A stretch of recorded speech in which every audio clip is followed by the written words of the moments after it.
Thank you so much for coming on the show, Holly. Thank you for Of saying course. yes. Thanks for having me. Oh, you are welcome. Yeah, Holly is the program director for patient care services at Dignity Health. And Dignity Health happens to be one of the largest healthcare services in the United States, and the largest provider in the state of California. And California happens to be one of the biggest states in the United States. So, Yeah, yeah. so it's a really big organization. Holly has different expertise from human trafficking to sciences, environmental sciences, biology. And I said I'm horrible with sciences, so I'm going to be learning some science from you today. So, thank you so much. Please share this broadcast. Invite your friends and families to join us. Thank you for coming in, Phoenix. Share this broadcast, please, and learn more about our author this morning. The title of our book, I hope you have a copy of your book with you. It's called Working Pray, How American Youth Are Vulnerable to Sex Slavery. So this is the book, and I have the link to her book in the description of this video.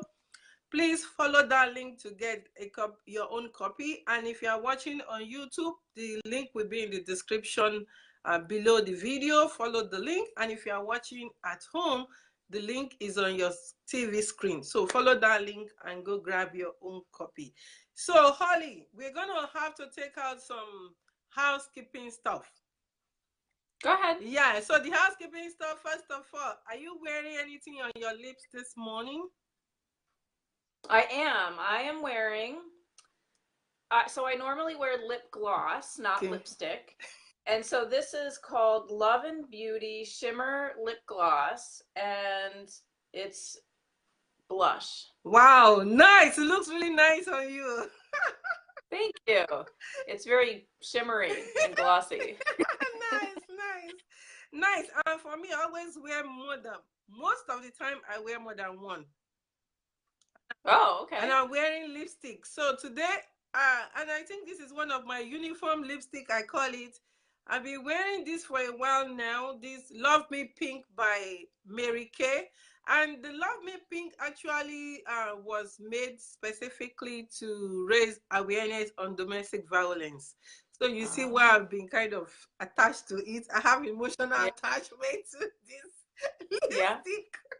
So it's almost gone. So I think I have to be placing order for another one because it's almost gone. And then I have Maybelline. This one is Midnight Blue. Oh, that sounds nice. Thank you. So, and this one is by Maybelline. So this one too, but this one, I've had this for a longer time, but I've used the other one more than I've used it. So I always like to wear the two. I learned how to do that on YouTube. Thanks to you. Maybe I'll start doing that. I'll have to find 2 lip glosses that I like. Yes. And it comes out nice how I like it. And then the next thing we are going to take out of the way is the music. So are you ready to dance? Oh, I'm ready. Okay. And our music today is by Falake Umosen. Is the track Higher from our album The King's Praise. And this she actually just released this. She calls it a praise medley. So it's kind of like a fast track from the original album. So thank you so much for letting us use your music on the show. Hey, Linda, thanks for coming in. So let's dance. If you can hear well, give me thumbs up, please. Can you hear it okay? I can hear it. Oh, good. Higher, higher, higher. I like this song. Sorry, this one I have to stand up and dance. Okay.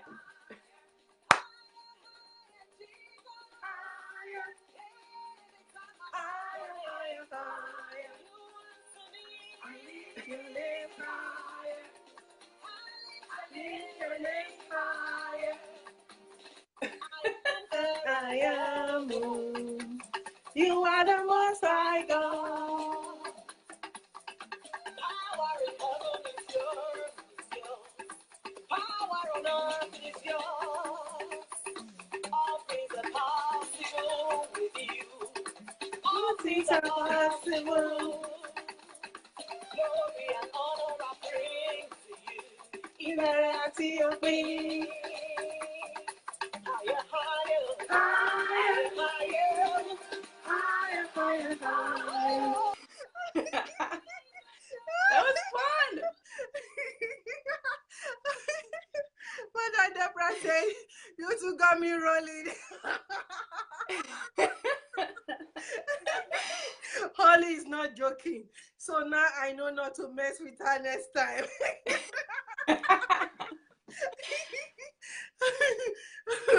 Oh, thank you. Thank you so much, Ollie. Again, our author this morning, our fabulous author actually, is Holly Smith, all the way from the state of California. And she's the program director at Dignity Health, one of the largest healthcare providers in the United States and the largest in the state of California. And Holly has a lot of expertise to her name, and her book, Work and Pray. Work and Pray, How America's Youth Are Vulnerable to Sex Slavery, is an educational book. And this book is a book I recommend that you all go get. So grab your copy from the link. Click the link and go get your own copy. Either on top of this video, if you are watching on Facebook here, or at the bottom of the video if you are watching on YouTube, or on your screen if you are watching on TV at home. So go get your copy and learn more about this. So Ollie, thank you so much again for coming on the show. Can you, even though I know I read your bio, can you please tell us, excuse me, a little bit about who Holly is? So, I am currently in healthcare, educating staff about human trafficking and then how to respond to potential victims. So, how to identify a victim, but then how to respond appropriately. I think a lot of professionals are really unaware of the fact that human trafficking even happens in the United States. So I love my job. I love being able to make a difference in the healthcare field. We've come a long way raising awareness in communities and in, law enforcement, criminal justice, but I think we're just starting to make some real waves in the healthcare field. So my husband and I and our Jack Russell Terrier, Jackie, is actually here with me too. We all moved. Hi, Jackie. I'll hold her up later.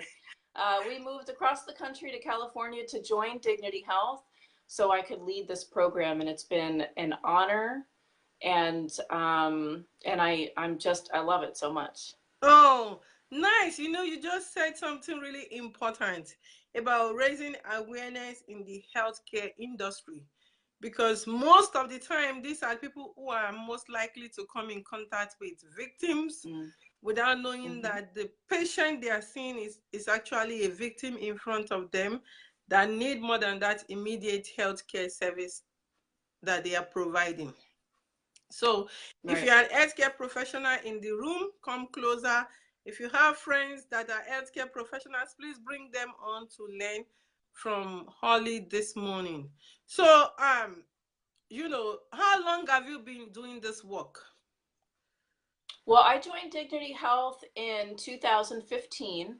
So I've been doing this just over 3 years now. And we've made a lot of progress over the past 3 years. It's been a lot of work, but a lot of rewarding work. Wow. Thanks. I know I see your work, and thanks too because you've invited me to work with you on some of your projects with Dignity Health. So thank you. There is something you talked about that I read in your bio, which is about trauma-informed care. Could you explain a little bit about what this means and how people can really practice using trauma-informed care services? So when you're talking about interacting with a patient or victim who may be a patient or a client or whatever capacity you're working with them in, when you're working with this person, a trauma-informed approach means that you recognize that prior experiences of trauma may be affecting this person's decisions and this person's responses to you. So like in my case, as a survivor, when I was a victim at age 14, I was 100% reacting to law enforcement officers and healthcare professionals based on what I had experienced in the recent days. Particularly a very negative experience that I had with the officer who arrested me. It was traumatic. And because of the way he treated me, that's the way I responded to every professional who tried to assist me from then on in the next few days. So a trauma-informed approach means that if you're working with someone and they're being hypervigilant or uncooperative or combative, recognizing that this person may be responding out of trauma, as opposed to assuming that they're deliberately being difficult or assuming that they want to be in this situation. But also, a trauma-informed approach is even a little bigger than that. In a true trauma-informed care model means that not only are the professionals who are involved with the victims educated on how trauma is affecting the patient or client, but they're also educated on how this person's traumatic experiences can be affecting them, the professionals, either positively or negatively, and recognizing that any patient or client encounter can trigger a professional's past history of trauma. I mean, trauma is pervasive, right? It's not just happening to the active victim. Wow, that is so interesting and really good to know, especially when the service providers themselves are getting triggered as a result of the client in front of them. So thank you for noting that. So please, if you are hearing this, start thinking more about this. Share this broadcast, invite your friends in the room, and come and learn this morning. So about your book, let's go to the book. About your book, Okay. what informed that title, Walk and Pray? You know, when I think about the title, Walk and Pray, Walk and Pray, you know, what informed the title? Well, to be perfectly honest, what informed the title was my publisher. My publisher was the one who picked the title, but they gave me the power to veto the title if I didn't like it. And I didn't mind the title Walking Pray because really that's what I was that day. At age 14, I was walking through a shopping mall. And that's when that man spotted me, and he recognized a kid in trouble, and he took advantage of that. Oh, well, you just said something very, very important about walking in the mall and somebody saw a troubled kid and took advantage of that. And you know, we in Minnesota, we have the largest indoor mall, the Mall of America. And Oh yeah. you know, there's been all different kinds of stories around the Mall of America and kids being lured from there to becoming victims of trafficking. So what would be your suggestions for adults or kids themselves, you know, youth, when they are down or they're going through experiences that are not so um friendly at home, and they're looking for outlets, and they just think, okay, let me just go to the mall and walk around, because kids are also human beings with emotions and all of that going on. What would be your advice or some tips to share with youth or those who work with youth and even parents to help to, you know, we can't avoid the you know, the traffickers or those who will approach the kid, but how to help them be at alert during that time to know this might not really be someone who wants to help. So the advice that I would give to parents would be to educate their kids about human trafficking and about the tactics of sex traffickers, because you can't just keep your kid home from the mall, because then there's a chance that the kid will cross paths with a predator like a trafficker online. Yes. I mean, you can't protect them, like you said. There's predators out there in any setting. I think what's important is that kids are educated on what a trafficker could potentially look like. When I was a teenager, when I heard the term when I heard the term trafficker, if I even heard that term, I would have thought of a human smuggler. I would have thought of someone overseas. And if I heard the term pimp, I would have thought of like that stereotypical pimp with, you know, the flashy hat and clothes and the Cadillac. And that's not what this person looked like. He did not look like a pimp to me. And if someone mentioned a predator to me, like a child predator, I thought of an old white man in a white van in a dark alley with candy. So nobody told me that, well, I just didn't understand that a predator could look like my friend's older brother, or, you know, like anyone that I would be interested in dating. That's the reality of sex trafficking today. Young guys looking for vulnerable girls. When it comes to pimp-controlled sex trafficking or gang-controlled sex trafficking, where girls are being targeted, it's often a good-looking guy. But of course, kids also need to know that a trafficker can be someone who's not a guy. I mean, there are women too.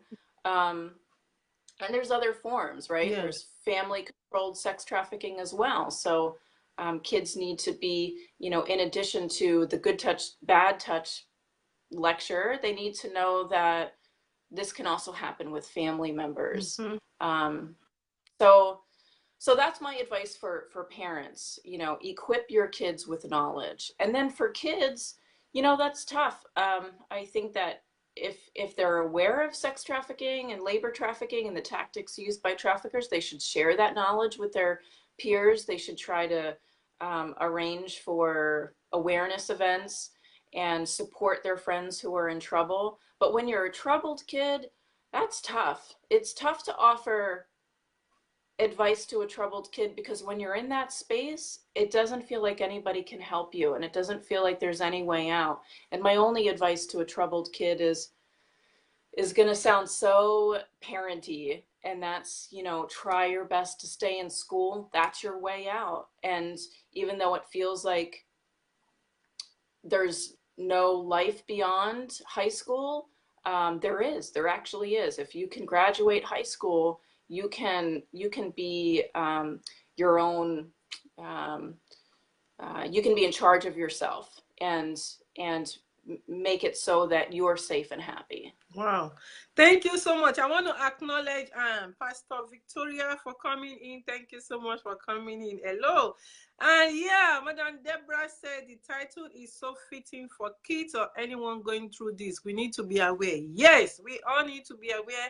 And I really like what you said about, as a kid, if they have any information to share with their fellow kids. So if you have kids in the room who are in school, you know, encourage them. Some of their school projects should be on human trafficking awareness when they are doing school projects. That way it will spread in the school.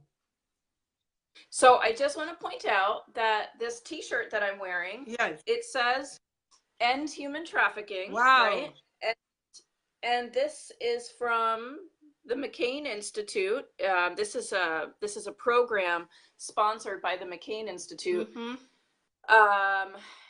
I can't remember the exact name of the program, but they raise awareness at colleges. So if anyone is watching and you're a college student, Google McCain and college human trafficking prevention, and they have a program put together that they can you know, empower you to raise awareness at your own school. Oh, nice. That is really nice. Oh, and please, let's just give a minute or a moment for Senator McCain, you know, who just passed away. May his soul rest in perfect peace. And we pray that the Lord console his family and friends at this time, because it's really tough to lose someone, no matter how old they are, and it's not really old like that. It's not up to 100 years. So, and you know, the McKinney Institute always champion human trafficking prevention and awareness all over. So, thank you for the efforts being done there. So now, in the book, let's hear from you the Okay.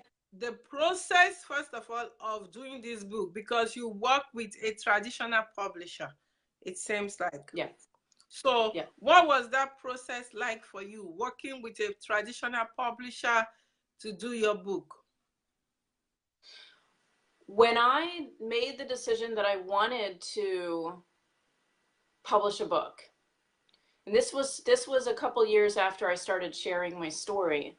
After sharing my story so many times and fielding questions from the audience, some that weren't so great questions, but some of them really made me think back on my past and wonder about things like, why didn't I run away when I was on the street? Mm-hmm. Why didn't I reach out for help? Why was I so angry? Mm-hmm. And when I explored those questions, I came to some realizations that made me want to get on stage and share my story, because I figured out what message I needed to share.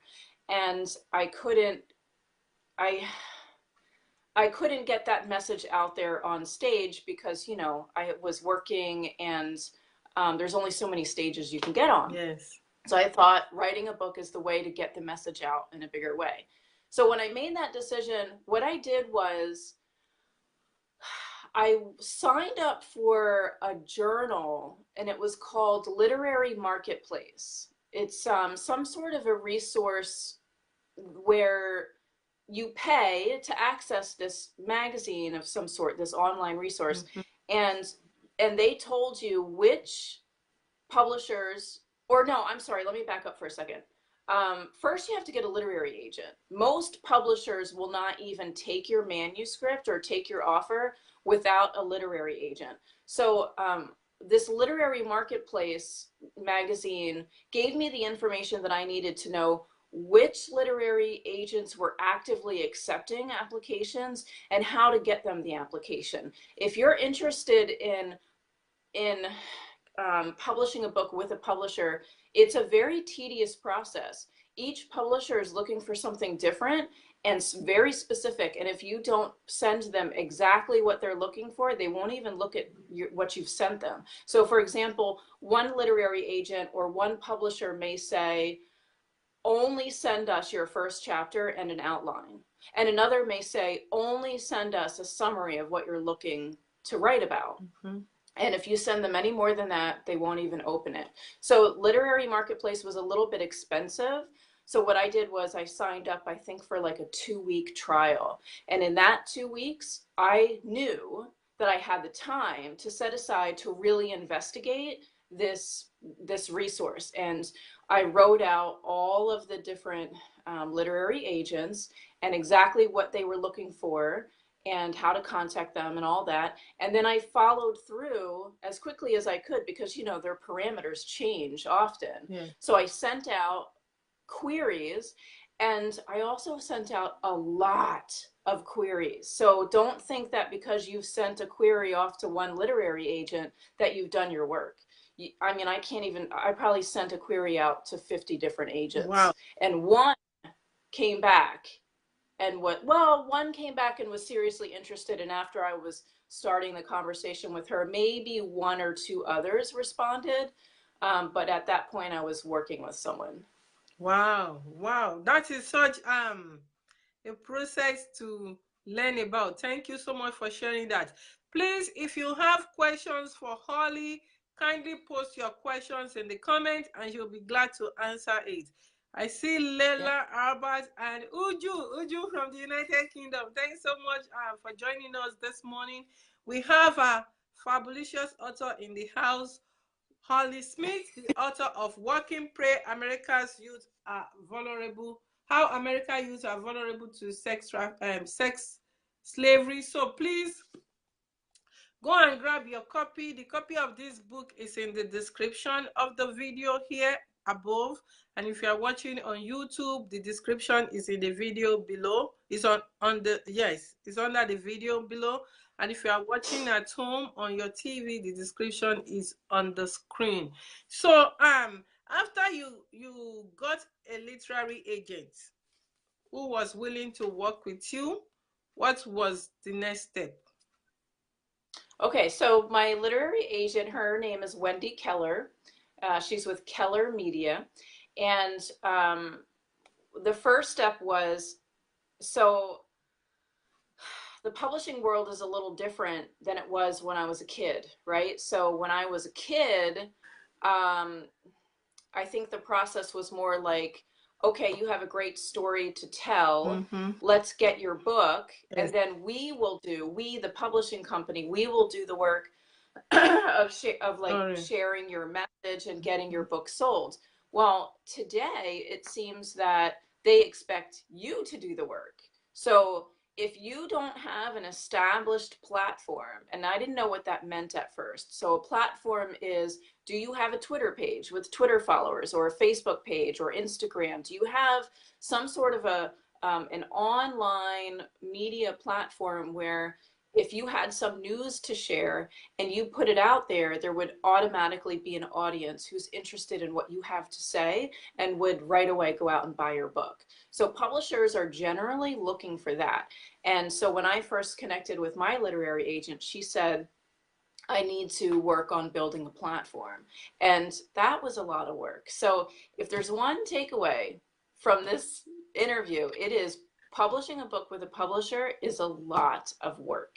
So I spent probably a year just traveling and taking as many speaking opportunities as I could, unpaid or paid, it didn't matter. My goal was to get Twitter followers and Facebook followers. So if you're in that stage where you're trying to build a platform and you're speaking, I recommend that you build into your presentation on the home slide, your Twitter handle and your Facebook, how can people find you? So have that up on screen when people are sitting down and waiting to hear you present so that they can look you up while they're sitting there. And then add it again at the end, because that's when people are really inspired to follow you at the end. And then plug yourself, like shamelessly get up there and say, look, I'm trying to build a platform so I can spread my message even more. So please follow me on Twitter. And that's what I did. It was a lot of work. And I'll give you one more bit of advice. There is a person out there, her name is Cindy Ratzlaff. And I can try to spell that for you, but I think it's Ratzlaff, Cindy Ratzlaff. Okay. She is like a guru on how to build a platform. So I watched a ton of YouTube videos and podcasts from her where she gave advice on how to build your platform, and I did it. And it took up a lot of time. It was a lot of work, but I built up to about 2,000 followers on Twitter, and that's when my literary agent said, okay, wow, like I'm ready to sign you up and move forward. Wow, look at that. Wow. So it's very important to have a platform. It's very, very important. That's what you're telling us now. And the platform is online, because that's what is working now. And you are right about publishers wanting you to do the work. That is so true. You have to do the work yourself. Now, it's different from that time where you just submit your manuscript and they do everything for you. Now you have to put in some more effort. So before we go on with that, one of the audience members have a question. Deborah Williams said, Holly, how did you manage to get out of that situation? Well, I was arrested. That's the short answer. I was arrested by law enforcement. So I met a man at my local shopping mall when I was 14 years old, and he befriended me. He talked to me on the phone for about 2 weeks. He convinced me to run away from home because he said that he could help me become a musician or a model. And he painted this really glamorous lifestyle that I would be a part of. And I was born and raised in South Jersey, in a very rural area of South Jersey. A lot of people imagine that New Jersey is like busy like New York City, but South Jersey and North Jersey are very different from each other. I was feeling pretty isolated. And when this guy offered me this opportunity, I thought, oh my gosh, this is my once in a lifetime opportunity. So in reality, what he did was he forced me into prostitution in Atlantic City, New Jersey. And the second night, I was arrested by law enforcement on Pacific Avenue, and it was a terrible experience. This is why I'm a big advocate for trauma-informed approaches with potential victims, because it was so traumatizing the way this officer treated me, that it took me a long time. I was more traumatized by the way that arresting officer treated me than I was by the experience in Atlantic City. So it took me a long time to trust anyone in authority, and to overcome that deep, deep shame that was embedded in me. But I did. It took a lot of years. There weren't a lot of resources available to me in 1992, but today, the great thing today is that there's a lot more resources out there to victims of labor and sex trafficking. But we still need more. Yes. But there's a lot more than. Yes. Oh, thank you so much for that. And I want to use that opportunity to say, please share this broadcast and invite your friends.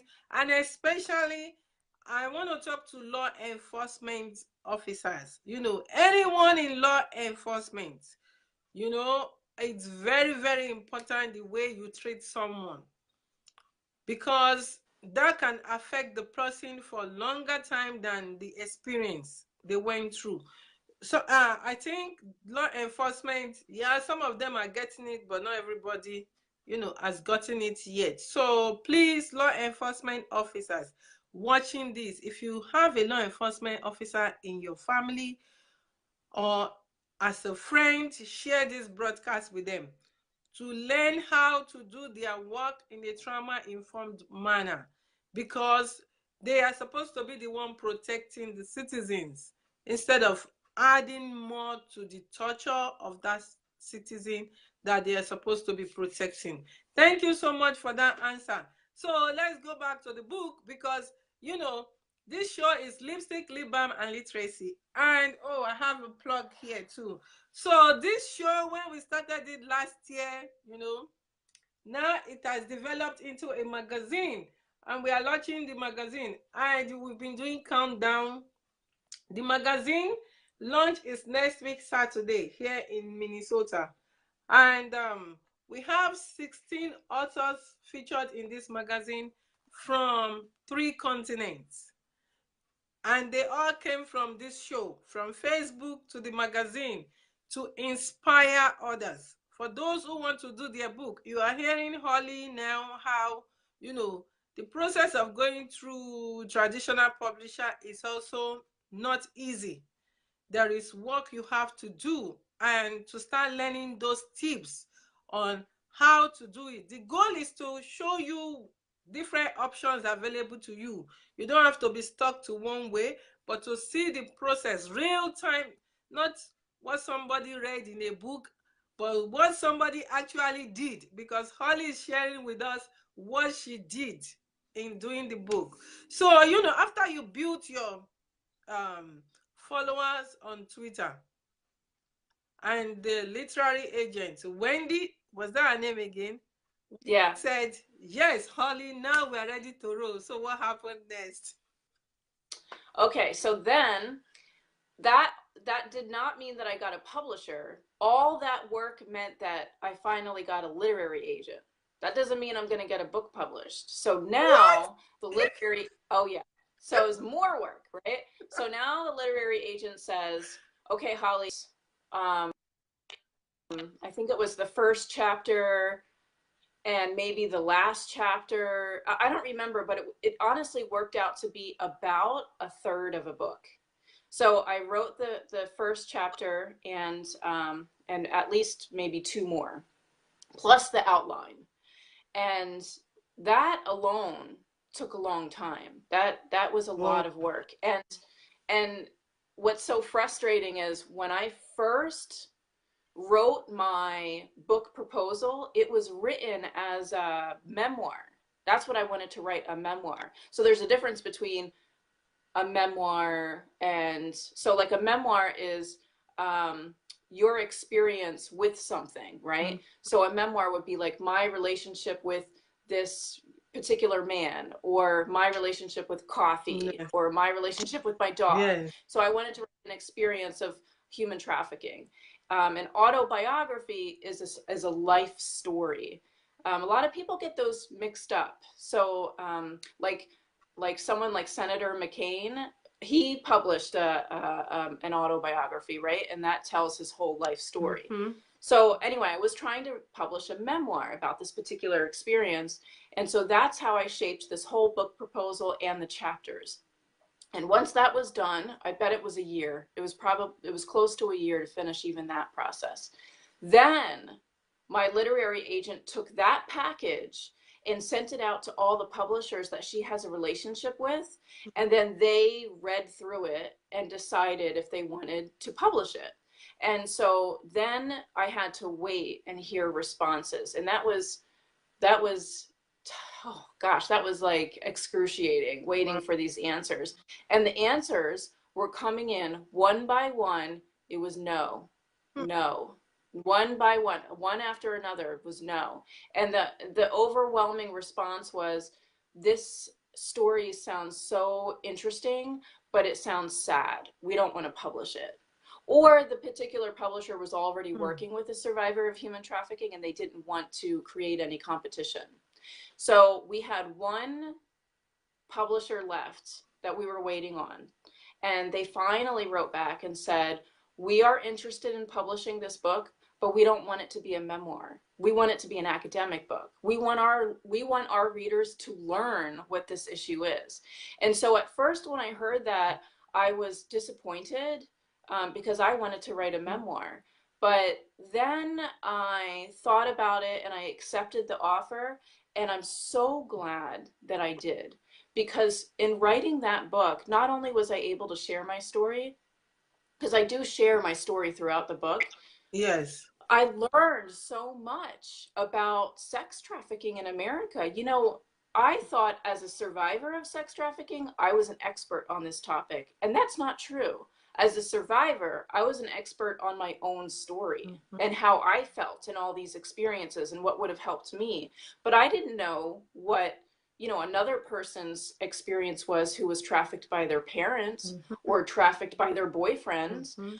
So I learned a lot, and through that experience, it set me up to be a subject matter expert on sex trafficking. And that wound up completely changing my career into what I'm doing now at Dignity Health. So another takeaway, if you want to publish with a publisher, know that you do lose control over your story. You lose control over how it's going to be, well, you can, you know, and in my case I did, but for me it turned out to be better than what I expected. Wow, nice. Thanks, Anket Price. Thanks for coming in. She said, Holly, your book is one of the best.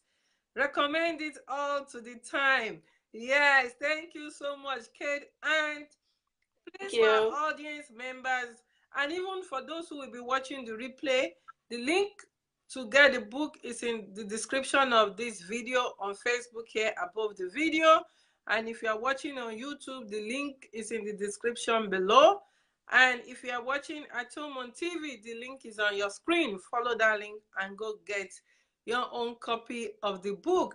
And then, you know, thanks, you gave me a copy of this book.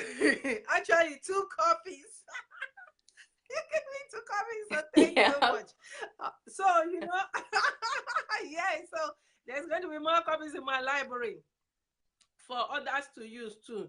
You know, when I found out that it was written as an academic book, I really like that, because human trafficking right now is still not a topic by itself. In schools, in colleges, they have curriculum for domestic violence.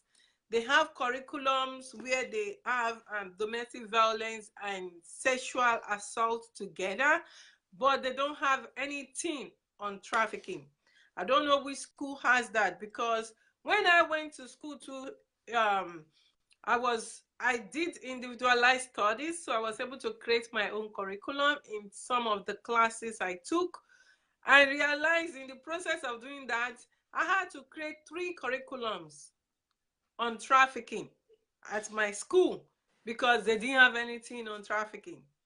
I had to study trafficking as a typology of violence, because they didn't have anything. Yeah, so I had to create, I have 3 curriculums that I created while at the university. So this is something that I think schools, professors need to be adding. Most of the time when they are recommending books, they just have a book where there is only one chapter that focuses on trafficking.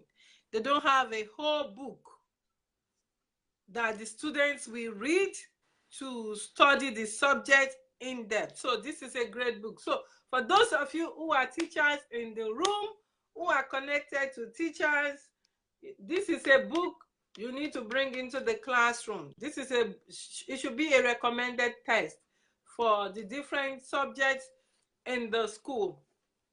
So thanks. And when your publisher said yes, and they did, they did the book, how did the marketing process go? Were you also responsible for marketing, or they helped you market the book? Our time is running out, actually. So okay. Well, I'll just say quickly that they did a little bit. They did help a little bit, but the responsibility still fell on me. And I would say that even if you are looking to self-publish, you're still going to have that responsibility of building your platform and marketing your book. When the process of writing the book was long and tedious and hard, but of course it was worth the work because of what I learned.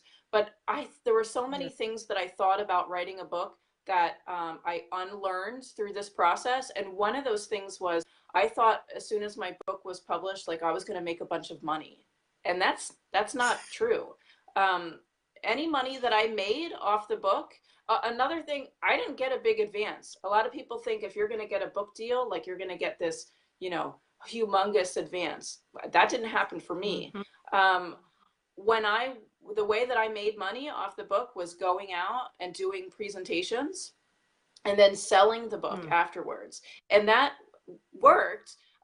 One thing that I'll pass off is, one tip that I'll pass on is, like, I realized that I needed to plan to have on hand enough books for about a quarter of the audience. That was about as much that I could sort of guarantee to sell.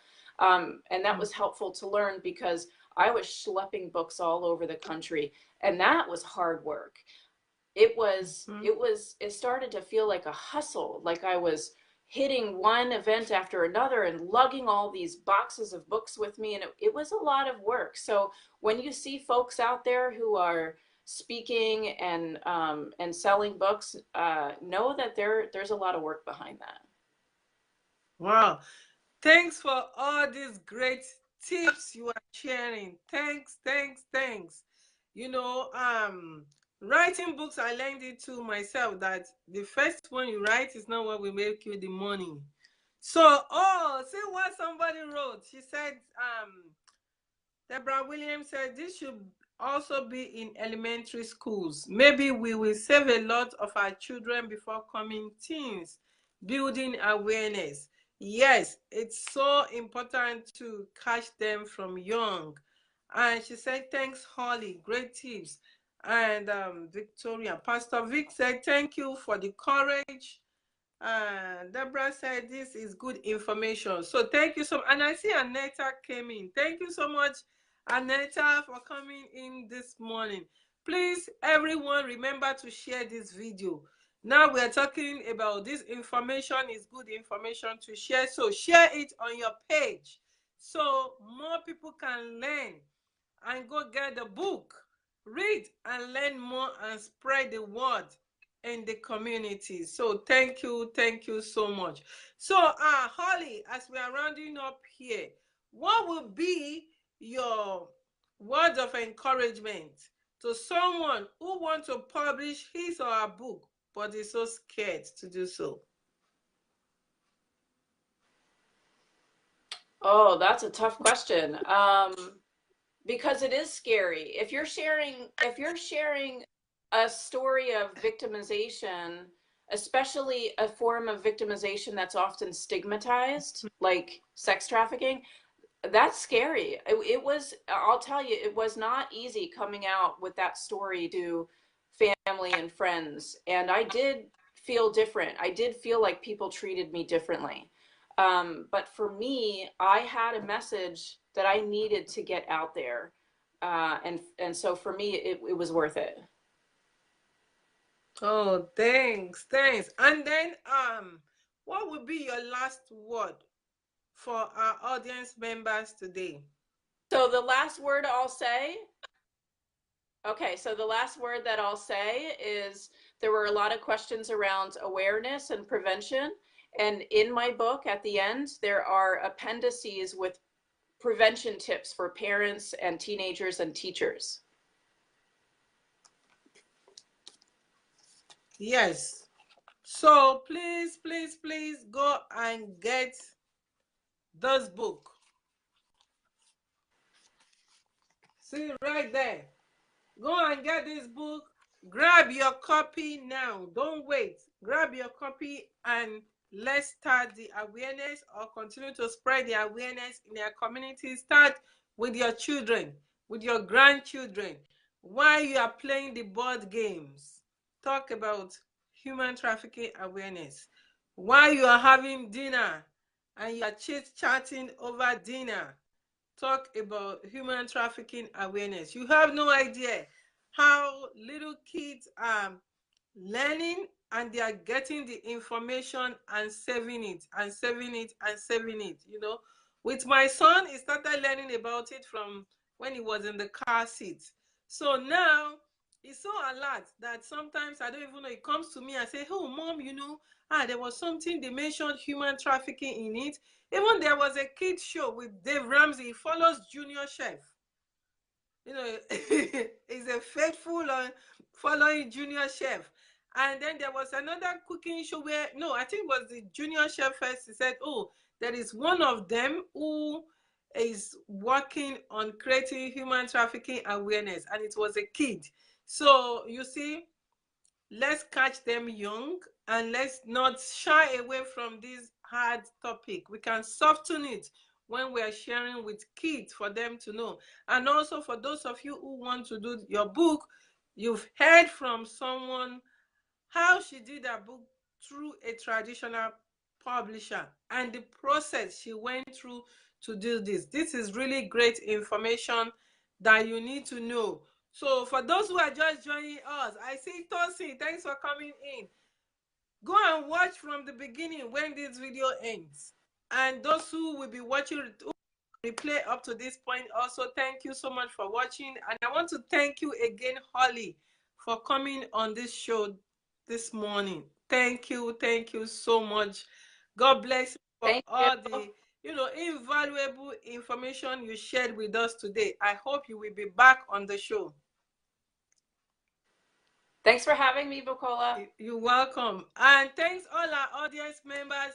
I saw that Madam Deborah stayed with us all the way from the beginning to the end. So thank you so much for staying with us. Thank you, thank you. God bless you. And go and get the book. The link is in the description above this video if you are watching on Facebook, and if you are watching on YouTube, the link is in the description below. And if you are watching at home, the link is on the screen. And I will see you guys in 2 weeks, actually, because next week is the launch of lipstick, lip balm, and literacy. And I hope to see you guys there. Thank you and God bless you. Bye-bye. Oh, wait, Holly. Hi.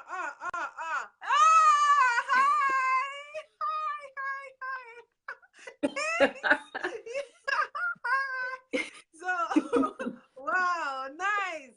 Hello. I love your name tag. It's so nice. Aw. Bye, guys. So wait, you know how we say bye-bye?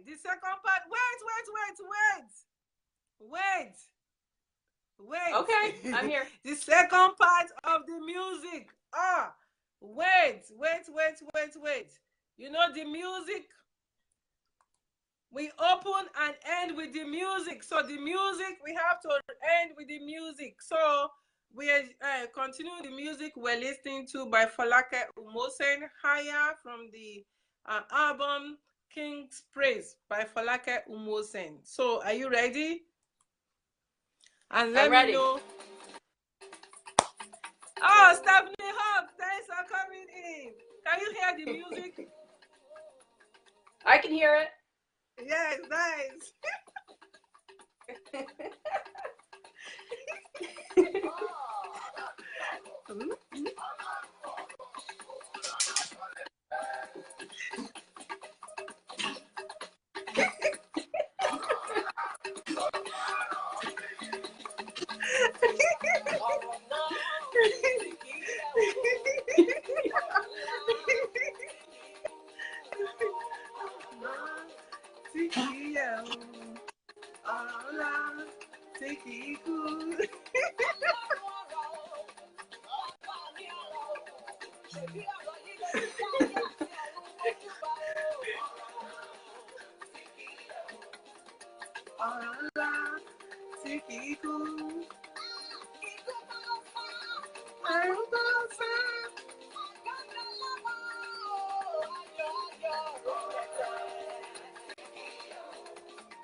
Wow. Holly, now I know that I cannot mess with you when it comes to music and dance. Did you hear that? I said, now I know I cannot mess with you when it comes to music and dance. This was a lot of fun, Bukola. Thanks for having me. Oh, yes. Thank you so much. And Madam Kenny, thanks for joining us last minute. So go back and watch the replay. And that's it for today, until another Lipstick, Lip Balm and Literacy virtual book reading series here on Facebook. Thank you so much, and God bless you all. And thank you, our super fabulous author today, and our friend that came today with you. Thank you so much. Bye-bye.